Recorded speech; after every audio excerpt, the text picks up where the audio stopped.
Hello everyone. मेरा नाम है डॉक्टर सुब्रत कुमार बारिक।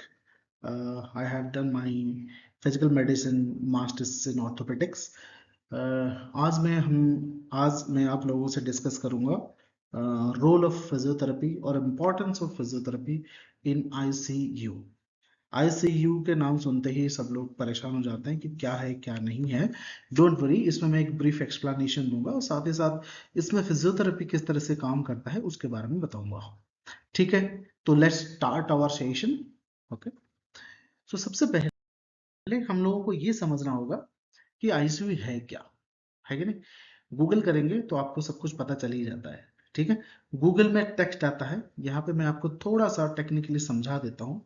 तो I have some knowledge, I have a few experience in ICU working. So let me tell you few important things.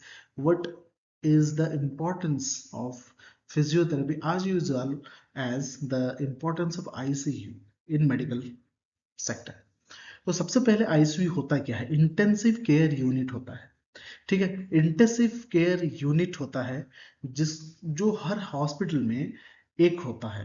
ठीक है, कई बड़े हॉस्पिटल में हर डिपार्टमेंट में एक एक आईसीयू आपको मिल जाएगा, बट कई हॉस्पिटल्स में एक ही कॉमन आईसीयू भी होता है जो 24 आवर ऑपरेट करता है इमरजेंसी बेसिस पे। वहाँ पे इंटेंसिव केयर डॉक्टर्स होते हैं, नर्सेस स्पेशलाइज्ड एक्सपीरियंस्ड नर्सेस होते हैं इन आईसीयू, फिजियोज होते हैं very much specialised in intensive care and they have vast knowledge also with experience.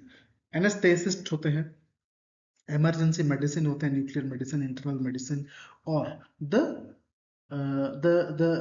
the department which needed immediately. Okay, that specialized doctor will be or surgeon will be there. ठीक है, सबसे पहले हम लोग बात करते हैं आईसीयू की। आईसीयू स्टैंड करता है इंटेंसिव केयर यूनिट। ठीक है, इंटेंसिव केयर यूनिट का मतलब क्या है? ठीक है, तो इसको लेके परेशान मत होइए। कभी कभी क्या होता है, मैं ये नॉट ओनली फॉर मेडिकोस, मैं इसको जनरल पब्लिक के लिए भी बता रहा हूँ। सो इसमें क्या है, इंटेंसिव केयर यूनिट सुन के ही, आईसीयू सुन के ही लोग डर जाते हैं। डरने की बात कुछ नहीं है। जैसे ही आप जिस तरह से आप एक जनरल वार्ड में एडमिट होते हैं, जनरल वार्ड में एडमिट होते हैं, ठीक वैसे ही आप आईसीयू में एडमिट होते हैं। जनरल वार्ड में आप, अगर आपका हेल्थ कंडीशन नॉर्मल है, थोड़ा बहुत इधर उधर है, तो आपको जनरल वार्ड में एडमिट किया जाता है ऑब्जर्वेशन के लिए। उसी तरह अगर आपका हेल्थ थोड़ा और पुअर है तो आपको सेमी आईसीयू में, जहाँ पे ऑक्सीजन फैसिलिटी होता है, थोड़े से एडवांस मेडिसिन मॉनिटर वगैरह होता है, तो वहाँ पे एडमिट किया जाता है टू मॉनिटर। थर्डली, अगर आपका कंडीशन ज़्यादा पुअर है, थोड़ा सा ज़्यादा ही क्रिटिकल कंडीशन है, तो आपको इंटेंसिव केयर यूनिट में डाला जाता है। इंटेंसिव केयर का मतलब क्या होता है? एक immediate care to the patient in all direction. जैसे कि कभी अगर किसी एथलीट को पार्टिसिपेट करना होता है, वेरी नियरली उसका कंपटीशन है, तो इंटेंसिव प्रैक्टिस करता है। इंटेंसिव प्रैक्टिस मतलब बढ़ जाता है, तो उसमें फोकस बढ़ जाता है, उसमें ऑब्जर्वेशन बढ़ जाता है। ठीक है, हर सेकेंड का ऑब्जर्वेशन लिया जाता है, that is intensive care. Intensively care किया जाता है। केयर तो सब करते हैं, इंटेंसिवली केयर। ठीक है, जैसे कि प्यार सब करते हैं, इंटेंस प्यार, ठीक है, वो है इंटेंस केयर। ठीक है, इन हॉस्पिटल सेक्टर। तो एक पेशेंट अगर सीरियसली इंजर्ड है, बहुत पुअर हालत है, तो उसको वहां भेजा जाता है। एग्जाम्पल के लिए कार्डियक अरेस्ट हो गया, रोड ट्रैफिक एक्सीडेंट हो गया, ब्रेन इंजुरी हो गया, ठीक है, वगैरह वगैरह। ठीक है, तो इसमें हर इंसान जो है ना, वो स्पेशलाइज्ड होता है professional health care. Doctor, nurses, specialists में फिजियोज भी आ जाते हैं। ठीक, तो इस तरह से हर एक स्पेशल केयर यूनिट एक रहता है, पूरा टीम रहता है। ठीक है, इसमें क्या होता है, वाइटल साइन जो होते हैं वो मॉनिटर किया जाता है 24 आवर। जैसे कि आपका ब्लड प्रेशर कितना है, ऑक्सीजन सैचुरेशन कितना है, पल्स कितना है, हार्ट रेट कितना है। ठीक है, वो इमीडिएटली 24 आवर के लिए मॉनिटर में चलता रहता है। ठीक है, उसी के साथ स्पेशलाइज्ड ट्रीटमेंट्स लेके, जैसे कि आपको मेडिसिन वगैरह इमीडिएटली वहाँ पे अवेलेबल कराया जाता है कि फार्मेसी तक ना जाना पड़े, वहीं पे अवेलेबल रहता है। कैथेटराइजेशन होता है, आपके ब्लैडर, बाउल, ये सब फंक्शन नहीं करता तो कैथेटराइज्ड किया जाता है। आपको नाक में एक ट्यूब डाला जाता है जिसके राइल्स ट्यूब कहा जाता है, ताकि फीडिंग की जा सके डायरेक्टली। ठीक है, तो इस तरह से डायलिसिस मशीन्स होती हैं, अगर जरूरत पड़े तुरंत डायलिसिस किया जाता है। ठीक है, फीडिंग ट्यूब मैंने बताया आपको, इंटरवेनस ट्यूब्स लगाया जाता है, कैनी जरूर लगाया जाता है जिसमें आपको फ्लूइड्स दिया जाता है डायरेक्टली टू योर वेसल्स। ठीक है, तो वैसी तरह से वेंटिलेटर्स रखा जाता है। वेंटिलेटर का मतलब इसको सुन के लोग डर जाता है, this is nothing, this is gas in and out process is known as the ventilation. जैसे कि आपने सुना होगा अरे इस रूम में तो वेंटिलेशन नहीं है। वेंटिलेशन नहीं है मतलब क्या है, मतलब हवा नहीं पास कर रहा है, ना बाहर जा रहा है ना अंदर आ रहा है। इसी तरह से लंग्स क्योंकि सही से फंक्शन नहीं कर पाता है, एक एक्स्ट्रा मशीन लगता है कि वो गैस एक्सचेंज कर सके। उसी तरह से ट्रांसफ्यूजन भी किया जाता है, ब्लड चढ़ाया जाता है। ठीक है, तो ये सारी चीजें इमीडिएटली अवेलेबल होता है, इसीलिए इसको इंटेंसिव केयर यूनिट कहा जाता है। समझ गए? उम्मीद करता हूं आप समझ गए होंगे। उसी के बाद तुरंत ही आपको पेशेंट को 24 आवर मॉनिटर किया जाता है, उसको छोड़ा नहीं जाता, नर्सेस उसके पास हमेशा अवेलेबल रहते हैं। ठीक है, तो यहाँ पे हम लोग देख सकते हैं, इस फोटो में आप लोग देख सकते हैं किस तरह से एक नॉर्मल वार्ड और एक आईसीयू वार्ड अलग दिखता है। ठीक है, चलिए अगर हम फिजियो की बात करें तो यहाँ पे सब लोग यही सोचेंगे अरे इंटेंसिव केयर यूनिट में जहाँ पे इंसान को इंसान की जान बचानी है, वहां पे फिजियो क्या कर रहा है? जनरली फिजियोथेरेपी में एक मिसअंडरस्टूड है क्या, कि physiotherapist only do exercises and sports, ठीक है, all those things. No, physiotherapy is a specialized branch who works everywhere as according to their specialist. ठीक है, तो जैसे कि एक आईसीयू में, ठीक है, पेशेंट एडमिट होता है तो वहां पे क्या है, वहां पे वो एक तरह से सर्जरी हुई हो, इंजुरी हुई हो, ठीक है, दो तरह से, एक अनप्लान्ड इंजुरी हो जाता है, एक प्लान्ड सर्जरी होती है। ठीक है, तो जब वो सडन क्रिटिकल कंडीशन में जाता है उसका हेल्थ डिटोरिएट करता है, खराब होता है। ठीक है, ठीक है, तो वहां पे फिजियोथेरेपी क्या करता है, क्रिटिकल केयर यूनिट में इंटेंसिव थेरेपी दिया जाता है। क्या है उसमें, यहाँ पे देख रहे हैं आप फोटो में, एक फिजियोथेरेपिस्ट है, यहाँ पे उसको ब्रीदिंग एक्सरसाइजेस कर रही है, ब्रीदिंग पैटर्न इसका सही कर रही है। मैं आगे चल के इसके बारे में और डिटेल में बता रहा हूँ। ठीक है, चलिए जब पेशेंट कोई एक वेंटिलेटर में है, गैस एक्सचेंज नहीं हो पा रहा है, ठीक है, तो वहां पे चेस्ट फिजियो का इम्पोर्टेंस बहुत ज्यादा हो जाता है, which becomes equally important as your drugs और any other treatment.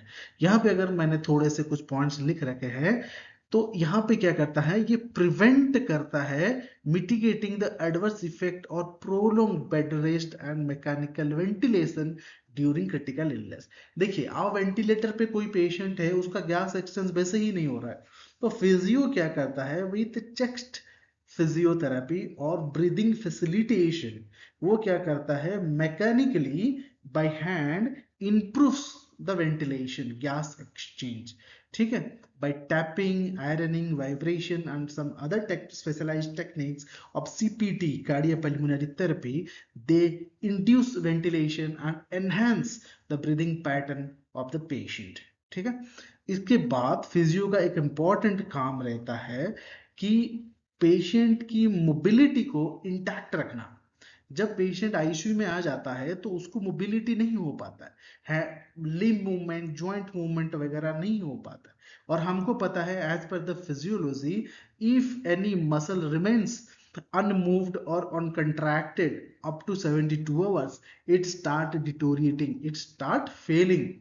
To intact the muscle power, to intact the activity, we need to do passive movements, and sometimes if patient is conscious and able to do the movement, we facilitate, physiotherapist facilitate and try to do the muscle contraction to intact the muscle contact with the brain after recovery। ठीक है, तो ये इन patient की बात कर रहा हूं। ठीक है, जब पेशेंट एडमिटेड है। Secondly, physio also auscultate the chest health and the lungs health and give the manual therapy to clear the chest congestion। ठीक है, कई बार क्या होता है, पेशेंट एडमिट होने के बाद म्यूकस फॉर्मेशन हो जाता है, स्पूटम फॉर्मेशन हो जाता है, जिससे कि दिक्कत होती है, तो they drain it they drain it to the lymphatic system with some manual therapy. ठीक है, तो ये एक important trick है. After that, if patient is conscious and the condition is good, they start physical strengthening, okay, which is called rehabilitation. ठीक है, तो इस तरह से कई सारी चीजें होती है, फिजियो वहां पे करता है और उसकी इंपॉर्टेंस नोटिशेबल होता है. ठीक है, चलिए नेक्स्ट अगर हम लोग बात करें कि क्या करते हैं physiotherapy in the ICU. Adverse effect of ICU. ICU में जब पेशेंट एडमिट हो जाता है तो उसके कई सारी प्रॉब्लम्स डेवलप होती है अगर वो फिजियोथेरेपी नहीं करता. और कई बार क्या होता है, इतना कंडीशन क्रिटिकल होता है कि मेडिकोज जो हमारे कलीग्स हैं, हमारे टीम मेंबर्स हैं, वो क्या करते हैं, वो भूल जाते हैं कि फिजियोथेरेपी करना है. ठीक है, वो क्या करते हैं, सबसे पहले कुछ एडवर्स कंडीशन जो आईसीयू के बाद पेशेंट डेवलप करता है. एक होता है मसल एट्रोपी, ठीक है, और weakness of the muscle due to the inactivity. ठीक है, फिर डायफ्रामेटिक वीकनेस डेवलप करता है ड्यू टू पेशेंट वेंटिलेशन में है, ऑक्सीजन में है, राइल्स ट्यूब है, तो पेशेंट ब्रीदिंग प्रॉब्लम हो जाता है, इनएफिशिएंसी हो जाती है, जिसके कारण डायफ्राम सही से कॉन्ट्रैक्ट नहीं कर पाता. आपको पता है diaphragmatic contraction is important for the breathing. ठीक है, तो मैकेनिकल वेंटिलेशन क्योंकि लगा होता है वो फिजियोलॉजिकल नहीं कर पाता, तो उसकी वीकनेस डेवलप हो जाती है. आगे चल के ब्रीदिंग शॉर्टनेस, एपनिया, या फिर आप कह सकते हैं कई बार अस्थमा वगैरह भी डेवलप हो जाता है. Pressure ulcer due to the lack of the movement, patient remains in only one. ये इतना नहीं होता है because nursing care is also there. they usually changes the they usually change the position of the patient, and nursing care is, if the nursing care is good, then it is avoidable. Sometime they get develop pressure sore. This is also the role of physiotherapy to make the patient mobile. Cardiac function or respiratory function get compromised. they get inefficient क्योंकि उस समय ventilation होता है, oxygen होता है, सब कुछ mechanically बाहर सपोर्टिव होता है, तो उस समय उतना उनको फैसिलिटेट नहीं किया जाता कि वो सेल्फ खुद से ब्रीथ करे या खुद से कोई एक्टिविटी करें, जिसके कारण कार्डियक और रेस्पिरेटरी वीकनेस डेवलप हो जाती है. कई बार डीप ब्रेन थ्रोम्बोसिस भी, डीवीटी भी हो जाता है due to the inactivity and वगैरह. इन्फेक्शन भी हो जाता है कई बार हाइजीन प्रॉपर मेंटेन ना होने से. ठीक है, तो इस तरह से इन सब को फिजियोथेरेपी एक छोटा सा इंपोर्ट करके हम लोग इस सब को अवॉइड कर सकते हैं. मुझे लगता है ये बहुत इंपॉर्टेंट चीज है. कोविड-19 हुआ था दोस्तों, आपको पता ही होगा. अभी रिसेंटली 3 साल हम लोग परेशान रहे, उसमें रोल ऑफ फिजियोथेरेपी बहुत इंपॉर्टेंट था. हमारे एक दोस्त ने अपनी जान भी गंवाई कोविड में अनफॉर्चुनेटली. वहां पर फिजियोथेरेपी का रोल बहुत इंपॉर्टेंट था because it was completely arrested our lungs. Patient के लंग्स अरेस्ट हो जाता था, एफिशिएंसी कम. After recovering from Covid also they develop poor respiratory system. So उस समय फिजियो का रोल काफी इंपॉर्टेंट हो जाता है.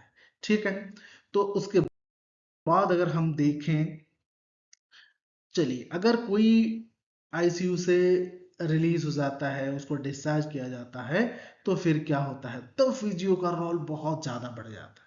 ठीक है, गोल्स वो फिजियोस क्या करते हैं, एक गोल सेट करते हैं, एक शॉर्ट टर्म के लिए क्या हमें अचीव करना है और लॉन्ग टर्म के लिए क्या अचीव करना है. यहाँ पे अगर हम लोग बात करें early activity, both passive and ये सब चीजें है, positioning of the patient, manual technique, shaking, vibration for breathing, sputum release करने के लिए सक्शन करते हैं, placing small tube inside the lungs, they play vital role weaning patient और वेंटिलेशन. ठीक है, और लॉन्ग टर्म गोल में क्या होता है, they make patient independent to do their work. ठीक है, तो दोस्तों यहाँ पे अगर हम लोग एक चीज में और आपको रेस्पिरेटरी फिजियोथेरेपी जो कि आईसीयू में बहुत इंपॉर्टेंट होता है, इसी की बात को अगर हम लोग मैं आपसे डिस्कस करूं, क्या होता है फिजियोथेरेपी क्यों इंपॉर्टेंट हो जाता है आईसीयू में प्रॉपरली. अगर हम स्पेसिफिकली बात करें रेस्पिरेटरी सिस्टम के लिए, यहाँ पे काफी चीजें होती है जो कि फिजियो को करना होता है, जैसे कि उसका स्पूटम रिलीज कर ड्रेनेज करना, उसके ब्रीदिंग फैसिलिटेट करना वगैरह वगैरह। सबसे पहले पोजिशनिंग होता है, फिर एजुकेटिंग द पेशेंट होता है क्यों ज़रूरी है, manual and ventilated hyper inflammation होता है, weaning the mechanical ventilation, non invasive ventilation, percussion, vibration, suction, respiratory muscle strengthening, breathing exercise and mobilisation वगैरह वगैरह। बहुत सारी चीज़ें होती हैं पेशेंट के लिए वहाँ पे करना। मैं 2 एग्जाम्पल लेके भी आपको बताऊंगा कि क्या होता है, इम्पैक्ट ऑफ द फिजियोथेरेपी क्या होता है। Early intervention by physiotherapy helps in ICU, how they reduce patient stay in ICU as overall hospital stay, prevent ICU related complication, improve functional activity and quality of life in long term. एक study बताया गया है physiotherapy intervention in critical care has helped reduce the mortality rate by 25%। 25% mortality rate reduce कर सकते हैं एक physiotherapy के intervention से, ठीक है। 2022 systemic review and meta analysis ये बताता है कि how physiotherapist are able to reduce the mortality, ठीक है। तो ये बहुत इंपॉर्टेंट चीज थी दोस्तों। मैं यहाँ पे एक छोटी सी बात आपको बता देता हूँ, ये बहुत सारी चीजें होती हैं, एक शॉर्ट वीडियो में बताना मुश्किल होता है सारे प्रोसीड्यूर। मैंने एक ब्रीफ नॉलेज दिया है, why physiotherapy should be inculcated in A ICU team in the very first day to reduce the complication and to stay the patient long in the ICU. Thank you very much for watching. I hope it will enhance your information knowledge and it will give some view about the importance of physiotherapy in intensive care unit. Thank you very much. Stay blessed and stay healthy.